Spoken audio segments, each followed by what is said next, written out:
बार बार चुनाव आयोग ये कहती रही कि हमारे वोटर लिस्ट में कोई गड़बड़ी नहीं है। जब सबूत उनके मुंह पे मारा गया तो कह रहे हैं कि उसी गड़बड़ी को ठीक करने के लिए तो एसआईआर कर रहे हैं। बताइए, दूध की रखवाली बिल्ली करेगी? जैसा कि आप सभी जानते हैं, आज वोटर अधिकार यात्रा का 5वां दिन है और देश के सबसे लोकप्रिय नेता और लोकसभा में नेता प्रतिपक्ष श्री राहुल गांधी जी और बिहार विधानसभा में नेता प्रतिपक्ष श्री तेजस्वी यादव जी की अगुवाई में जो ये ऐतिहासिक यात्रा शुरू हुई है और जो इसका रिस्पॉन्स मिल रहा है वो अप्रत्याशित है, अभूतपूर्व है। ये वोटर अधिकार यात्रा में जो जन सैलाब और जन समर्थन आप देख रहे हैं, ये जन समर्थन ही नहीं बल्कि मैं कहूंगा कि जन आस्था और जन विश्वास है लोगों का।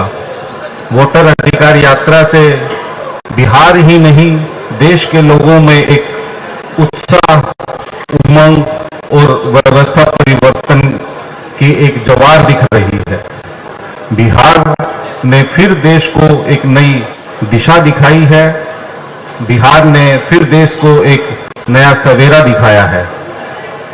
आदरणीय राहुल गांधी जी और तेजस्वी जी ने जो वोट चोरी का ये मुद्दा उठाया, आज बिहार की हर गली, हर शहर और हर घर से एक ही आवाज निकल रही है कि ये डबल इंजन वाले वोट चोर हैं। पहले ये डबल इंजन वाले क्या करते थे? पहले इन्होंने आपकी पढ़ाई चुराई, आपकी कमाई की चोरी की, आपकी दवाई चुराई, आपकी सरकारी नौकरी चुराई और अब ये वोट चुराने का काम कर रहे हैं। और इन्होंने आपके वोट ही नहीं चुराए बल्कि इन्होंने तो पूरे समस्त चुनाव आयोग को ही चुरा लिया है। और जिस प्रकार से जो श्री राहुल गांधी जी और तेजस्वी जी की इस यात्रा में जन सैलाब उमड़ रहा है, उसको देख के मैं इतना ही कहूंगा कि श्री राहुल गांधी जी से एफिडेविट मांगने वालों, बिहार के गांव की गलियों और शहरों की सड़कों पे उतर के आप देखिए, बिहार की 14 करोड़ जनता जीती जागती एफिडेविट है। श्री तेजस्वी यादव जी जो कि इंडिया गठबंधन के यहाँ के अध्यक्ष हैं और श्री राहुल गांधी जी ने, जो बिहार की जनता ने आपको हलफनामा दे दिया है, आप बिहार आके देखें, बिहार आके महसूस करें, फिर आप शपथ पत्र भूल जाएंगे। क्योंकि जिस प्रकार से अनेक राज्यों में आपने वोट चोरी की, वोट चोरी नहीं सरकारें भी आपने चुराई, और बिहार तो लोकतंत्र की जननी है।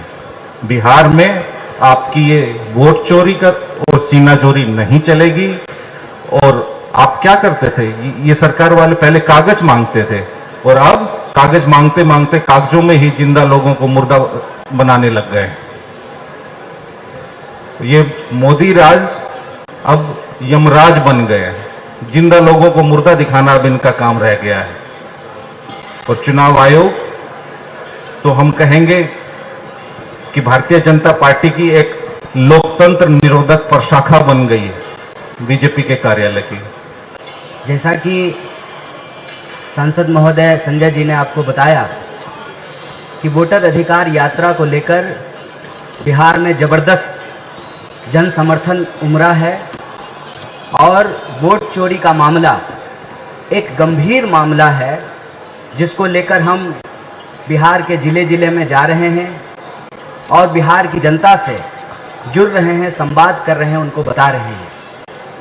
आज इस संबंध में हम देश का ध्यान एक विशेष विषय की ओर दिलाना चाहते हैं। आप में से तमाम लोगों ने ये देखा होगा कि 2014 से पहले एक बड़ा आंदोलन हुआ था कांग्रेस की सरकार को अपदस्थ करने के लिए। 2G, 3G तमाम तरीके के आरोप कैग के एक अधिकारी, जो बाद में उन्होंने कहा कि यह तो राजनीतिक लाभ के लिए किया गया, और देश में एक माहौल बनाया गया कांग्रेस के खिलाफ। याद कीजिए कि उस दौरान किसी भी व्यक्ति के ऊपर UAPA लगाकर या पीएमएलए कानून लगा करके किसी भी सांसद या विधायक को डराया धमकाया नहीं गया, विरोधियों के मुंह नहीं बंद कराए गए। लेकिन आज जब हम 2014 से लेकर के 2025 तक का भारत देखते हैं तो यह साफ साफ पता चलता है, और नेता प्रतिपक्ष ने कल इसको अपनी मुखर आवाज में जनता के सामने रखा कि देश में लोकतंत्र समाप्त करने वाले, लोकतंत्र संविधान की हत्या करने वाले और लोकतंत्र को बचाने वालों के बीच एक संघर्ष छिड़ चुका है, एक जंग छिड़ गई है। हम समझ सकते हैं कि एक तरफ इस देश के लोगों के अधिकारों को छीनकर देश की संपदा को बेचने वाले लोग हैं, दूसरी तरफ लोगों के हक और अधिकार की रक्षा करके, संविधान को बचा करके, लोकतंत्र को कायम रखते हुए देश को बचाने वाले लोग हैं। तो ये बेचने और बचाने वालों के बीच लड़ाई है। एक तरफ वो लोग हैं जो चाहते हैं कि लोकतंत्र जिंदा रहे, विरोध का स्वर जिंदा रहे, संविधान का राज कायम रहे, वोट का अधिकार जनता के पास सुरक्षित रहे। दूसरी तरफ वो लोग हैं जो देश की संवैधानिक संस्थाओं का गैर संवैधानिक इस्तेमाल करते हुए लोकतंत्र की हत्या कर रहे हैं।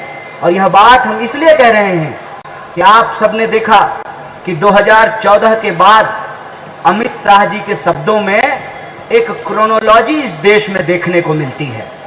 पहले विरोधियों को डराया गया, धमकाया गया, झूठे मुकदमे करके जेलों में डाला गया। फिर जो एमएलए और एमपी थे, ईडी और सीडी और सीबीआई के दम पे उनको अपने साथ मिलाने की कोशिश की गई और रिजॉर्ट का खेल शुरू हुआ। ऑपरेशन लोटस के नाम पर चुने हुए विधायकों को खरीद करके इस रिजॉर्ट से ले उठाते थे, उस रिजॉर्ट में पहुंचाते थे, चुनी हुई सरकारों को गिराया गया। मतलब पहले अमित शाह इस देश के एमएलए चुराते थे, फिर उनको लगा कि जब चुनाव आयोग हमारा ही है, ईडी अब हमारे कब्जे में है, सीबीआई हमारा तोता बन चुका है, तो स्वाभाविक रूप से उनको लगा कि करोड़ों रुपया एमएलए के ऊपर खर्च करने की जरूरत नहीं है। एमएलए चुराना छोड़ करके, एमएलए को रिजॉर्ट घुमाना छोड़ करके वोट चोरी का कार्यक्रम बनाया गया। क्रोनोलॉजी समझिए, पहले एमएलए चुराते थे, फिर वोट चुराना शुरू किया, और इन दोनों हथकंडों के बावजूद अब की बार 400 पार का नारा जब सफल नहीं हुआ, तब वो एसआईआर लेकर के आए हैं। और एसआईआर का जब बिहार की धरती पे पुरजोर विरोध होना शुरू हुआ और लोगों ने कहा कि जो चुनाव आयोग कागज मांग रही है, पहले वो अपना कागज दिखाए, वोटर लिस्ट दे देश की जनता को और बताए कि वोटर लिस्ट में गड़बड़ी क्यों है, क्यों एक लोग का नाम 4 जगह पे है, क्यों जिंदा लोगों का नाम काट दिया गया है, क्यों जो है मरे हुए लोगों का नाम जोड़ दिया गया है, क्यों आधार कार्ड नहीं स्वीकार किया जा रहा है और आवासीय मांगा जा रहा है। जब इस पे हल्ला शुरू हुआ तो चोर ने नया नुस्खा अपनाया है। कल पार्लियामेंट में नया बिल आया है और बिल का नाम है कॉन्स्टिट्यूशनल अमेंडमेंट बिल, और इसमें ये कह रहे हैं कि किसी सीएम पे अगर मुकदमा हो गया तो 30 दिन के भीतर उसको पद से हटा देंगे। क्रोनोलॉजी समझे, देश के लोगों को क्रोनोलॉजी समझना चाहिए। पहले एमएलए चुराते थे, फिर वोट चोरी किया, उसके बाद सीएम चुराने का प्रबंध इन्होंने कर लिया है। मतलब एन केन प्रकारेण यह इस देश में लोकतंत्र में आम लोगों के पास जो जनता के पास चुनने का अधिकार है उसको ये छीन लेना चाहते हैं। लोकतंत्र को ये लाठी तंत्र बना देना चाहते हैं। और यहां जो एक जरूरी बात है जिस पे हर नागरिक को, मैं कहता हूं कि भाजपा के समर्थकों और कार्यकर्ताओं को भी सोचने की जरूरत है कि जब सरकार ही चोरी से बनेगी तो वो जनता का काम ईमानदारी से नहीं करेगी। जब सरकार चोरी से बनेगी तो बेरोजगारी दूर नहीं करेगी।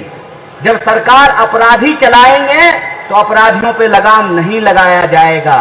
जब एमएलए एमपी को मालूम है कि जनता से वोट लेकर के एमपी एमएलए बनना ही नहीं है, जब सीएम को मालूम है कि प्रधानमंत्री और गृह मंत्री के कृपा पात्र से ही सीएम रहना है, तो बताइए वो आपका पलायन क्यों रोकेंगे, आपको नौकरी क्यों देंगे, आपको शिक्षा क्यों देंगे, आपके स्कूल और कॉलेज क्यों बनाएंगे, आपकी सड़कें क्यों बनाई जाएगी।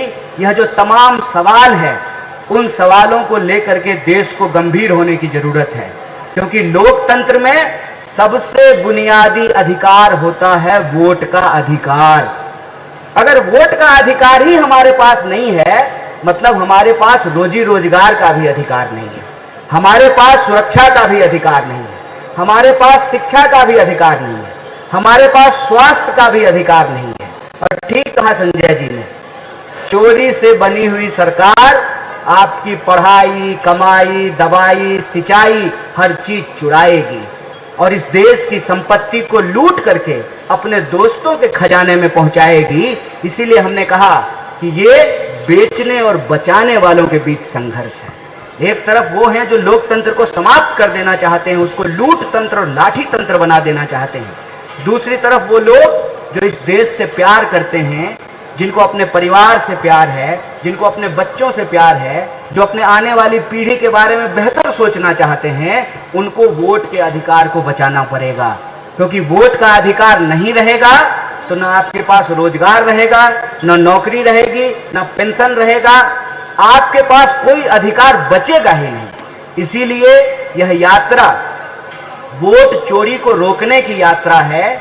यह यात्रा यह सुनिश्चित करने की यात्रा है कि लोकतंत्र में जनता का सेवक जनता के द्वारा चुने जाएंगे और यह एमपी एमएलए चुराना, फिर वोट चुराना और फिर सीएम चुराना और चोरों का जो यह शासन स्थापित करने की जो कोशिश है, इस कोशिश को हमको नाकाम करना पड़ेगा। और बड़ी उम्मीद है बिहार की धरती से, जिस तरीके से इंडिया ब्लॉक की तमाम पार्टियां एकजुट होकर के, उसके कार्यकर्ता एकजुट होकर के इतने बड़े कैंपेन में एकता के साथ चल रहे हैं। ऐसा लगता है कि 1947 से पहले जैसे आजादी के लिए संघर्ष किया जाता था, आज 2025 में उस प्राप्त आजादी को बचाने के लिए संघर्ष किया जा रहा है। इसीलिए हम लोग पूरी मुखरता से कह रहे हैं कि वोट चोरी को रोकना इसलिए जरूरी है ताकि बेरोजगारी की अकाउंटेबिलिटी तय हो सके। वोट चोरी को रोकना इसलिए जरूरी है ताकि किसानों को उनके फसल का दाम मिल सके। वोट चोरी को रोकना इसलिए जरूरी है कि जब पेपर लीक होगा तो वोट चोरी वाली सरकार उसके ऊपर कोई कार्रवाई नहीं करेगी। जब अपराधी ही सरकार चलाएंगे तो अपराधियों पे कोई नकेल नहीं कसा जाएगा। और जब पेपर लीक से बना हुआ दरोगा है तो वो अवैध शराब बेचने से क्यों रोकेगा? जब पेपर लीक से बना हुआ डॉक्टर है तो वो सही तरीके से ऑपरेशन क्यों करेगा?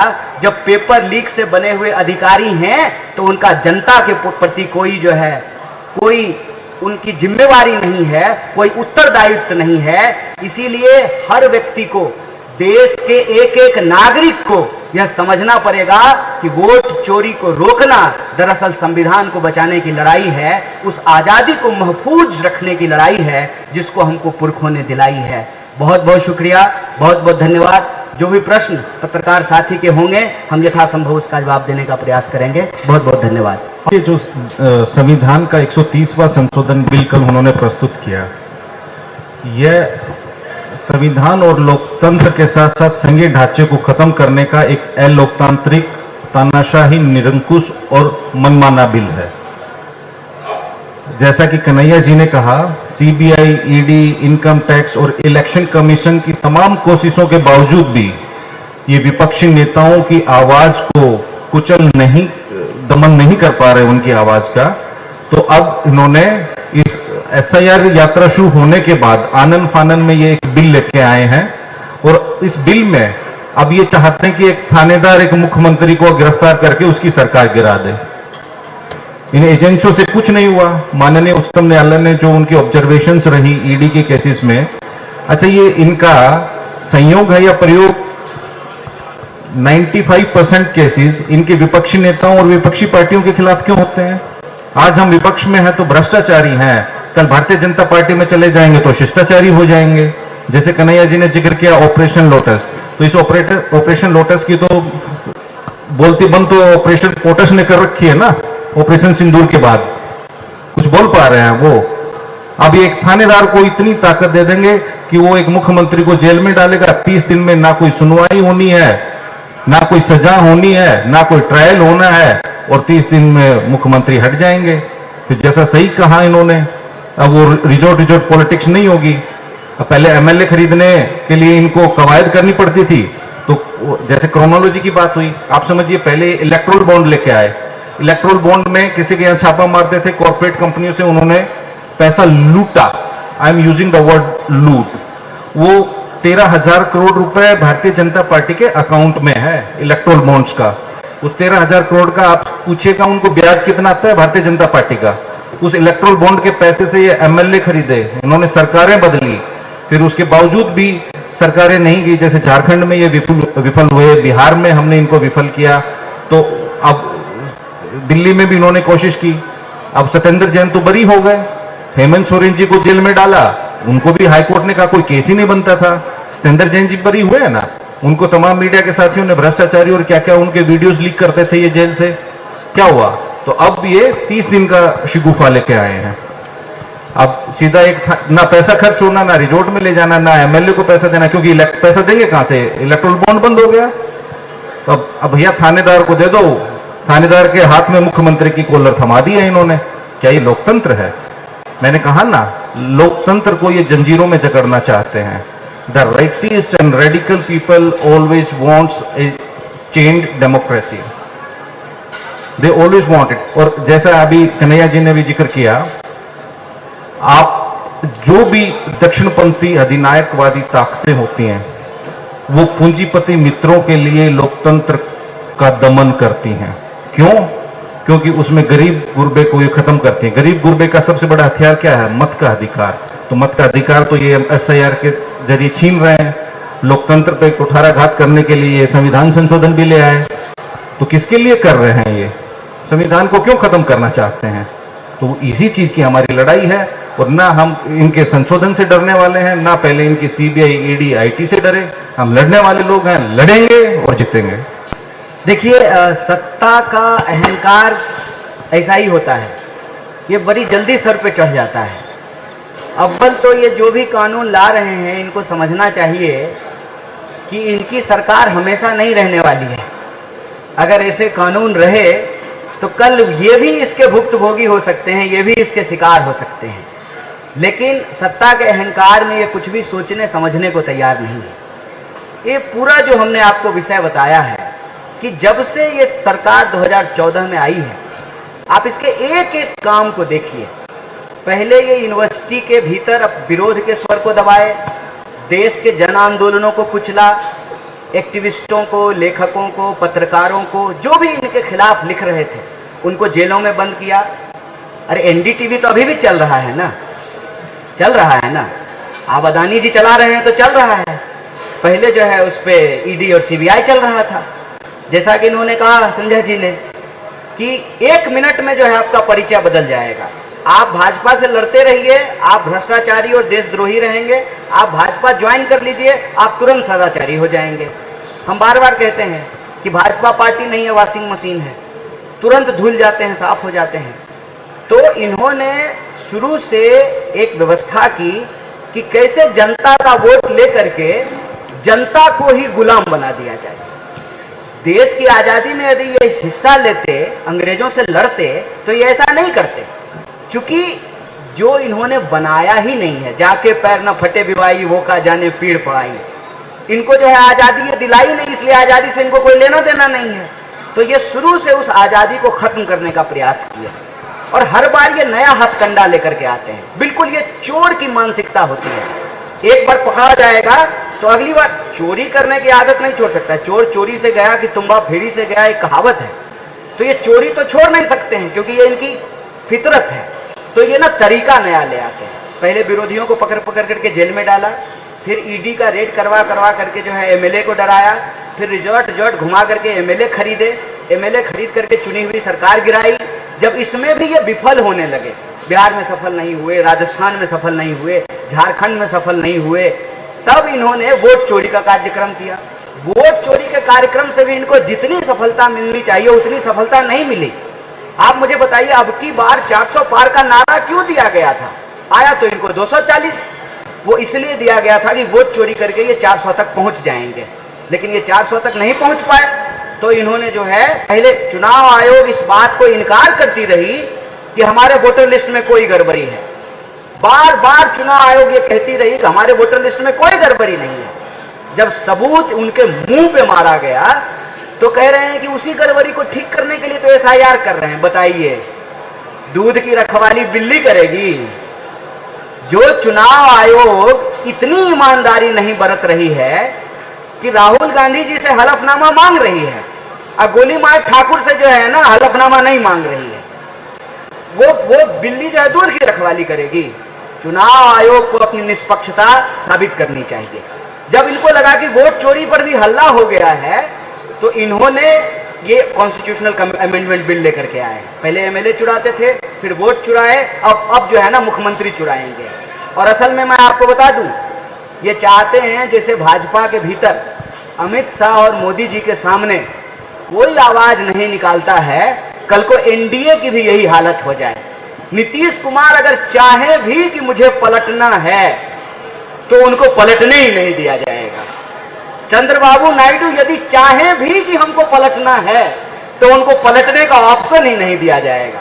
कहेंगे पलटोगे तो जेल जाओगे, तुरंत घर पे ईडी भेजेंगे, 30 दिन जेल में रखेंगे, उसके बाद तुम सीएम ही नहीं रहोगे। फिर तुम्हारा ही एमएलए ले करके वही जेडीयू के सारे एमएलए जब भी कहते हैं नीतीश कुमार जिंदाबाद, नरेंद्र मोदी जिंदाबाद कहना शुरू कर देंगे, वही सारा एमएलए लेकर के भाजपा अपना मुख्यमंत्री बना लेगी। दिक्कत यह है कि इनको पाला पड़ा है बिहार से, यही इनका सारा कैलकुलेशन खराब हो गया है। क्यों? क्योंकि बिहार में लोकतंत्र का इतिहास 47 से नहीं शुरू होता है। बिहार में लोकतंत्र का इतिहास बुद्ध के काल से शुरू होता है, लिच्छवी गणराज्य से शुरू होता है।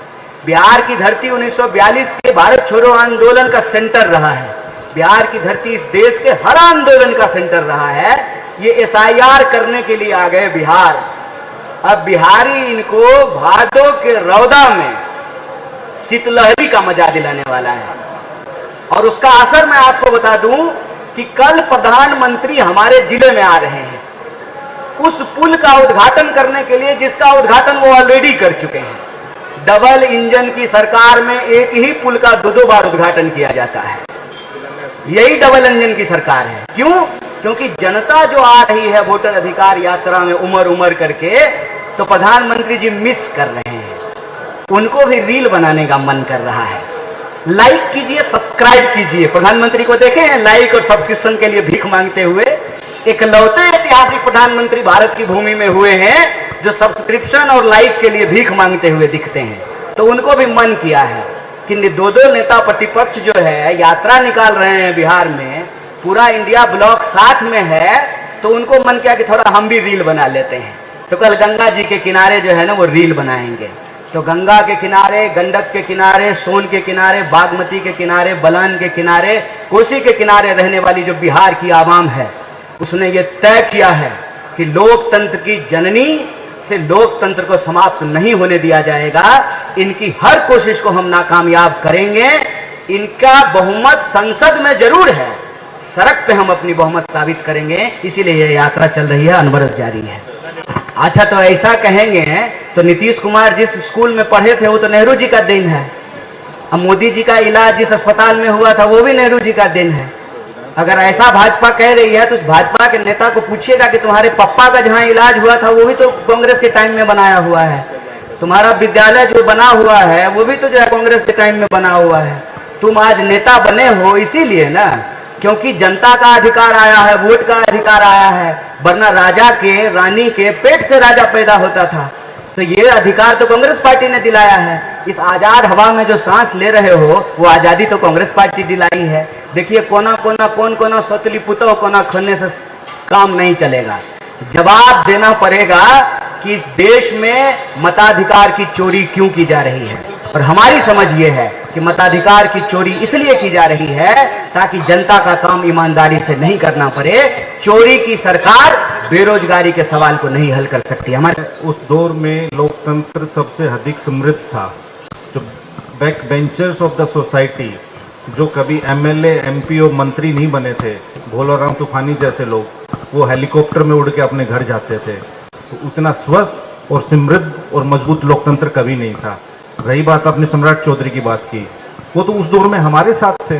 तो क्या वो ऐसे ही वो एक हलफनामा चुनाव आयोग उनसे सम्राट चौधरी से मांग ले कि वो लिख के दे दे कि मैं वोट की डकैती करके, वोट की चोरी करके 2 बार एमएलए बना? वो क्यों मैं कह रहा हूं, क्योंकि सम्राट चौधरी जीवन में 2 बार एमएलए बने हैं और दोनों बार राष्ट्रीय जनता दल के चुनाव चिन्ह लालटेन से बने हैं। बाकी तो वो उसके बाद से 6 पार्टी बदल चुके हैं। अभी 2025 के बाद कौन सी पार्टी में जाएंगे आपको भी नहीं पता, खुद सम्राट चौधरी को भी नहीं पता। तो ऐसे एक गंभीर आदमी की बातों का जवाब देना उचित नहीं। पहले उनसे ये पूछ लीजिए कि वो 2 बार एमएलए कैसे बने थे, वो जो तरीका बता रहे क्या वैसे बने थे, तो खुद ही जवाब दे देंगे।